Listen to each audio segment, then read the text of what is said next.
यूरोपीय देशों से हमास को बड़ा झटका मिला है। हमास के समर्थकों को कई यूरोपीय देशों से डिपोर्ट किया जाएगा, ये बड़ी खबर सामने आ रही है। जर्मनी, स्विट्जरलैंड ने अपनी सुरक्षा एजेंसियों को ऐसे लोगों की पहचान करने के आदेश दिए हैं जो कि हमास सपोर्टर्स हैं, हमास का समर्थन करते हैं। कई और यूरोपीय देशों में ऐसे लोगों की लिस्ट तैयार की जा रही है।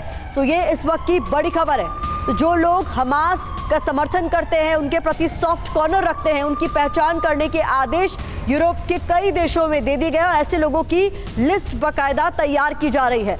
तो ये तस्वीरें भी आपके सामने हैं। इस बीच हमास के समर्थन में हमने देखा था हाल ही के दिनों में बड़े स्तर पर प्रदर्शन हुआ था, खासतौर पर इजराइल के एक्शन का विरोध देखा गया था। और उसके बाद अब यूरोपीय देशों ने यह फैसला लिया है और हमास समर्थकों की लिस्ट तैयार की जाएगी यूरोप भर में और ऐसे लोगों को अब डिपोर्ट करने की तैयारी कर ली गई।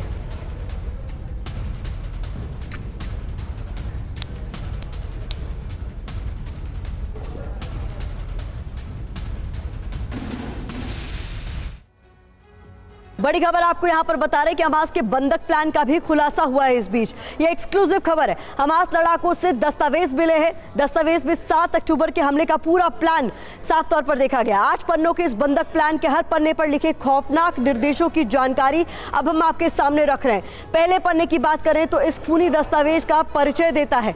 दूसरे पन्ने पर असॉल्ट राइफल और रॉकेट लॉन्चर पकड़े एक लड़ाके की सांकेतिक तस्वीर है। तीसरे पन्ने की भी हम बात करेंगे, लेकिन देखिए पहले पन्ने पे क्या है ये हम एक बार फिर से आपको बता रहे हैं। दूसरा पन्ना, दस्तावेज पर असॉल्ट राइफल लिए हुए एक लड़ाका साफ तौर पर देखा जा सकता है। रॉकेट लॉन्चर इसके हाथ में है, ये बड़ी खबर हम आपको बता रहे हैं। तो पूरा प्लान हमास का क्या है वो डिकोड हो गया है इन खूनी दस्तावेजों से। तीसरा पन्ना जिस पर बंधकों पर अत्याचार और उन्हें अलग थलग करने की पूरी जानकारी लिखी गई है। बंधकों को जुटाने और फिर उनको अलग थलग करने की जानकारी तीसरे पन्ने पर, जैसा कि हमने आपको बताया, उस पर लिखा गया है। चौथे पन्ने पर अपहरण के बाद क्या करना है इसकी जानकारी है। पांचवें पन्ने पर बंधकों को लेकर इजराइल से कैसे और क्या बात करनी है इस पर दिशा निर्देश हैं। और इसके बाद यहीं पर ये दस्तावेज खत्म नहीं होते हैं। इसके बाद 5वें पन्ने पर लाइव प्रसारण की जानकारी भी मेंशन की गई है। छठे पन्ने की बात करें तो हथियारों और रॉकेट लॉन्चर के प्रकारों का पाठ, इसके अलावा इजरायली सेना के उपकरणों की जानकारी 7वें पन्ने पर है। ये जानकारी भी निकलकर सामने आ रही है। उनकी गाड़ियों, हथियारों की जानकारी देता है 7वां पन्ना। और इसके बाद 8वां पन्ना इजरायली सेना के अलग अलग रैंक और इजरायली सेना के बड़े अफसरों की पहचान का तरीका जो है वो किस तरीके से पहचाना जाए उन्हें ये समझाता है।